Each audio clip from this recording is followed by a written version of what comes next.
Καλημέρα, καλή εβδομάδα. Λοιπόν, εδώ σας παρουσιάζουμε μια πυροσφραγίδα με μηχανισμό.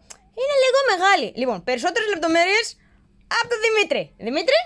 Λοιπόν, γεια σας. Εδώ έχουμε λοιπόν την πυροσφραγίδα, η οποία είναι ένας έτοιμος μηχανισμός με θερμοστάτη που ρυθμίζουμε τη θερμοκρασία που θέλουμε, και εδώ κάτω τοποθετούμε και στερεώνουμε με βίδα το ανάγλυφο που έχει το αποτύπωμα, μεταλλικό ανάγλυφο εννοείται, γιατί ανεβάζει μεγάλες θερμοκρασίες, έχει το αποτύπωμα της φραγίδας που θέλουμε να μείνει επάνω στο ξύλο. Το βάζουμε στην πρίζα, το μετακινούμε όπου θέλουμε γιατί είναι χειρός όπως βλέπετε, και πατώντας αφήνει το αποτύπωμα στο ξύλο. Η συγκεκριμένη βέβαια είναι λίγο πιο πολύπλοκη γιατί έχει και θέσεις, γιατί ήθελαν να αλλάζουν τα νούμερα.